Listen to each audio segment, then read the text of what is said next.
Es Marco Antonio Andrade Aguirre, nuestro asesor en temas electorales, exsecretario del Consejo Estatal Electoral, exdirector del Instituto Jurídico del Congreso y aparte también una democracia cara que tenemos con un presidente que gana. Me voy con Círculo de nuevo, es una muy buena edición, Negocio Electoral, está ahí en circulosonora.com o puede venir por él.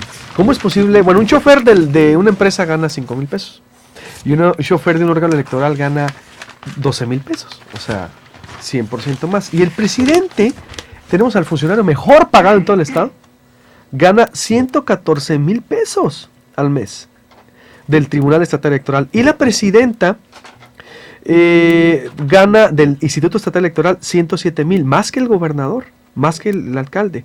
Y estamos frente a un órgano que solo trabaja meses cada 3 años y que se fueron con un nuevo edificio a comprar, a rentar de 40,000 pesos la renta a 80,000 pesos, donde un representante legal es un diputado y que dice que no hay problema. A ver, yo no le entiendo. Bueno, sí le entiendo. Ayúdame a interpretarlo legalmente, por favor, Marco Antonio Andrade. Buenos días, ¿frente a qué estamos? Buenos días, Luis Alberto, un gusto saludarte. El gusto es mío. ¿Cómo ves esto?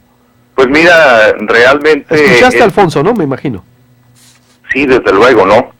O sea, en lo que es la cultura administrativa, las formas de hacer política muchas veces, son actos y son acuerdos totalmente normales.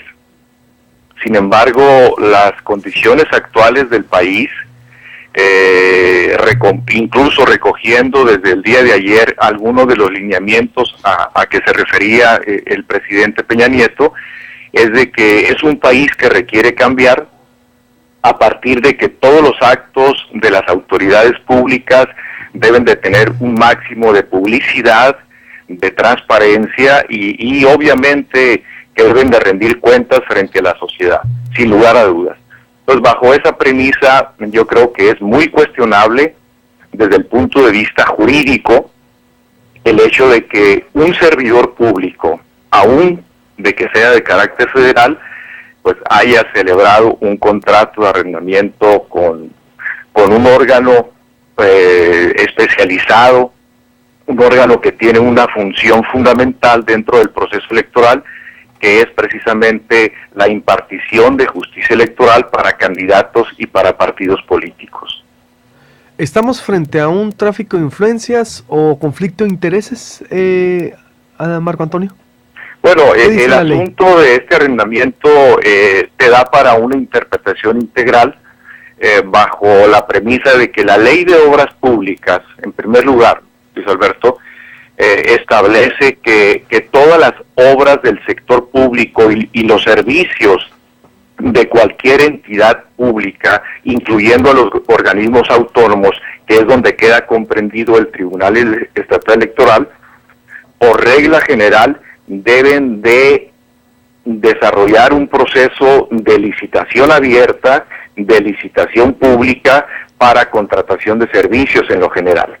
Yo creo que el solo hecho de que el inmueble sea propiedad de un diputado, como te decía, que al igual que los magistrados del tribunal son considerados servidores públicos, tienen un impedimento legal automático para celebrar un contrato que esencialmente, pues aparte de una evidente violación a la legalidad, también puede representar un conflicto de intereses en función, Luis Alberto, de que un servidor público no debe de adjudicar un contrato de obra o de servicios a otro servidor público o a una empresa o en su caso a una sociedad mercantil de la que otro funcionario sea propietario, sea socio, sea representante o administrador, como es precisamente el caso del diputado.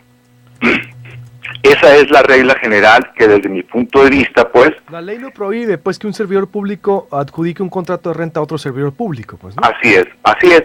Incluso tú recordarás, Luis Alberto, que este es un caso similar, aunque con modalidades diferentes, al del diputado Fierro, que se discutió varios días en tu programa, a quien se le adjudicó algunas obras en forma contraria a la ley. Y cuando digo que el contrato fue ilegal en ambos casos, es porque En primer lugar, no se cumplió con la regla general de licitación pública de ese servicio. El arrendamiento es un servicio para cualquier entidad pública. Y en segundo término, no se obtuvo la autorización previa por parte de la Contraloría del Estado para que una empresa de la que un funcionario tenga participación o tenga interés pueda concursar y adjudicarse legítimamente un contrato de trabajo del sector público. ¿La Contraloría debió intervenir en esto? Desde luego que sí, porque la prohibición expresa que la Ley de Obras y Servicios establece es para que un servidor público pueda intervenir, pero esa es la regla general, pero la propia ley determina como excepción que sí puede participar una empresa de la que el funcionario público sea socio o tenga algún interés, siempre y cuando la Contraloría General del Estado otorgue una autorización previa para que intervenga como apostor y eventualmente pueda adjudicarse esa obra o ese servicio. ¿Y es decir, no hubo licitación aquí? Por lo que no, hasta donde está la documentación disponible, no se realizó ninguna licitación por parte del tribunal. Y aquí es donde yo veo precisamente una ilegalidad de fondo, porque existe, te insisto, un impedimento legal automático que prohíbe adjudicarse obras y servicios entre funcionarios o entre empresas privadas que estén representadas por servidores públicos, y también desde luego por no haberse adjudicado el contrato de la renta del edificio de la sede oficial del tribunal en ese procedimiento de licitación abierta, de tal suerte que es incuestionable que el diputado, pues, si bien es cierto, no tiene un conflicto directamente, porque como él lo decía hace un momento, no intervino a título personal, sino como representante, como gerente, como apoderado de una inmobiliaria, de una persona moral, de la cual él es, pues, esencialmente el accionista y el apoderado, ¿no? Es accionista y apoderado, porque él dice, no soy administrador único, renuncié, pero la documentación tú la analizaste, Marco Antonio, dice todo lo contrario, él es dueño también de la empresa. Realmente él tiene los cargos principales de una sociedad mercantil, que es gerente, administrador único y apoderado, y adicionalmente, pues, es el propietario del inmueble donde actualmente se funciona el Tribunal Estatal Electoral. Es parte propietario, entonces. Sí, o sea, él es el legítimo propietario en función de que legalmente tiene la representación amplísima de la persona moral que se llama Inmobiliaria de la Sierra, que es una sociedad anónima de la cual el diputado, pues, insisto, es el gerente, el administrador, el representante y el apoderado de ese inmueble que fue rentado directamente al Tribunal Estatal Electoral. ¿Qué debiera entonces pasar? Porque él dice que él no supo de esta transacción, y luego dice, bueno, no estoy impedido para hacer negocios con el gobierno desde mis empresas, él se adjudica, después dice que no, pero la documentación vigente dice que sí, todo lo que me estás diciendo lo analizamos, digo, fue un mes esto de investigación, análisis, y apoyado contigo, con el presidente, es decir, fue muy amplio. Dice, a partir de esta experiencia no vuelvo a hacer negocios con el gobierno, no sé si lo escuchaste. Dijo, pero no estoy impedido. Sí, mira, de acuerdo al contrato de compraventa del 8 de marzo del 2013, el diputado intervino como representante y apoderado de Inmobiliaria de la Sierra y compró directamente el edificio, en una operación de contado incluso, y en la cual intervino como vendedor el representante de otra inmobiliaria que se llama Plaza Insurgentes del Sur, y que es un señor de apellido Martínez Bustamante, me parece. La operación fue de contado, ¿no? Exactamente, según los documentos aquí que tenemos. De acuerdo a los documentos públicos que existen en el Instituto Catastral y Registral, es una compraventa de contado, insisto, donde intervino el diputado como apoderado de Inmobiliaria de la Sierra. De Inmobiliaria de la Sierra. ¿Quién debe actuar? ¿Se puede cancelar esto? ¿Qué pudiera pasar? ¿Qué procedería, Marco Antonio?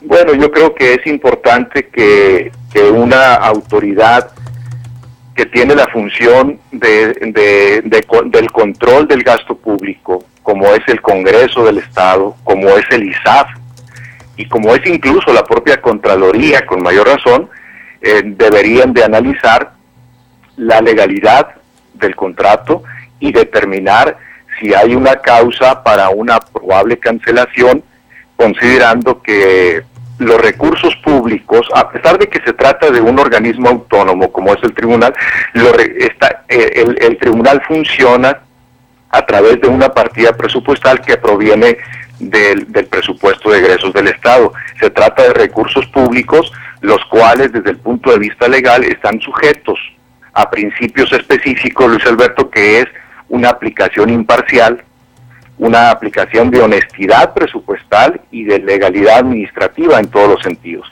Entonces es obvio de que esas funciones de control presupuestal, de calificación de la legalidad con la que se ejerce y se aprueban los recursos públicos, es una función de la Contraloría, del ISAF, o en su caso directamente del Congreso del Estado, en el momento en que revise la cuenta pública. Muy bien, pues te agradezco mucho, está muy clara la situación con la interpretación legal muy importante que das, la investigación que hacemos acá de Círculo Sonora a través de Elvira Ayala y tu servidor, y que está, pues es una transacción que no se debió haber llevado a cabo. Bueno, por lo menos dice el diputado, se puede cancelar y anulo la penalidad, ¿sí escuchaste? Por lo menos dice, anulo la penalidad. Sí, desde luego, es evidente la voluntad del diputado para un acto de rectificación.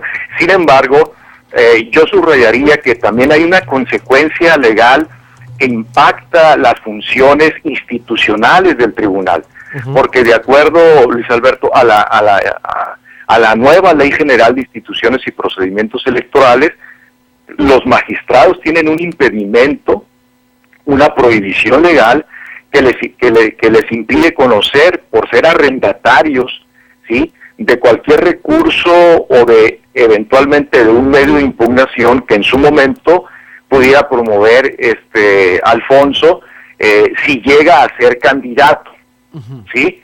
Porque además pues es el arrendador del tribunal, y la ley general al respecto es que no pueden conocer de ningún asunto, de ningún recurso, de ningún medio de impugnación en donde sean deudores, socios o incluso arrendadores o arrendatarios. Es decir, la disposición prohibitiva a que se refiere a la ley general no tiene el mayor, no requiere el mayor esfuerzo de interpretación, basta con una interpretación literal para determinar que hay un impedimento legal de fondo, hay una prohibición expresa por parte de la ley general para que los magistrados puedan conocer eventualmente un recurso o una impugnación electoral promovida por alguno de sus socios o deudores, y en este caso específicamente por el arrendador, que es precisamente el representante de una empresa inmobiliaria que eventualmente pudiera llegar a ser candidato en el actual proceso electoral. Entonces lo deja fuera de la contienda electoral a Alfonso mientras no se cancele esto, ¿es lo que me quieres decir? No, de ninguna manera. O sea, sus derechos políticos y partidarios, esos son incuestionables. No, a lo que me refiero es... la relación con el tribunal, entonces, ¿no? A la hora de calificar, el tribunal no pudiera calificar... La responsabilidad legal, la responsabilidad administrativa, la responsabilidad presupuestal y la responsabilidad institucional del tribunal es directamente una asignatura que le corresponde a los magistrados. Porque, insistiría, no es que Alfonso tuviera algún impedimento para ser candidato o participar en el proceso, de ninguna manera. El impedimento legal es para los magistrados para conocer algún recurso o alguna inconformidad que en su momento Alfonso Durazo, eventualmente como candidato, pudiera presentar ante el tribunal.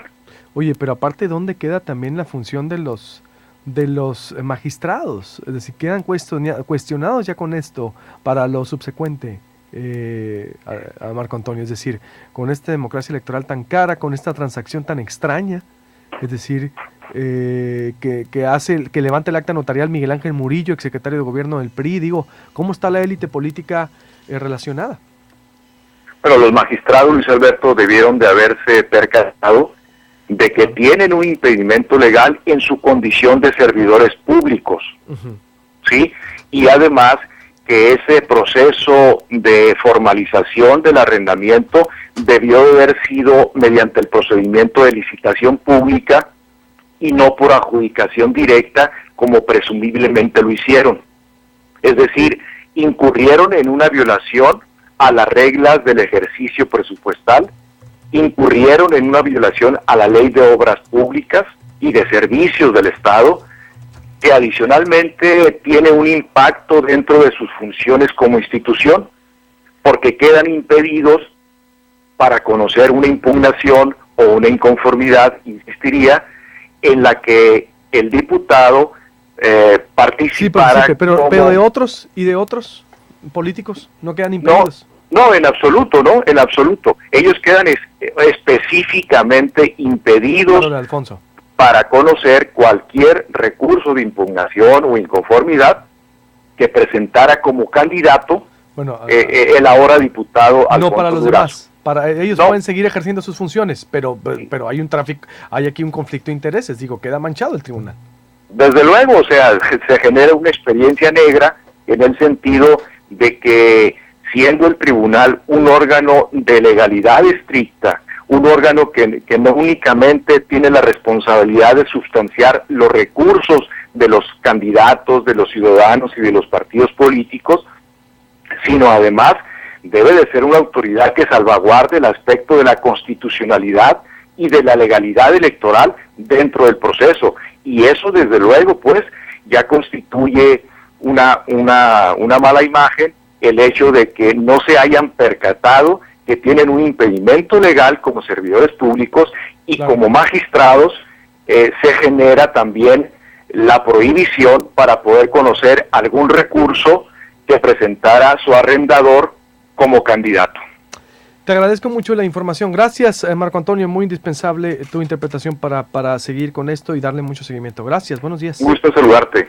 Voy a hacer un corte y vuelvo, tengo muchísima información, un juego de aquí, Tech Milenio, y también, Darren Weeks va a alcanzar, cerramos con él, y lo del presidente, volvemos.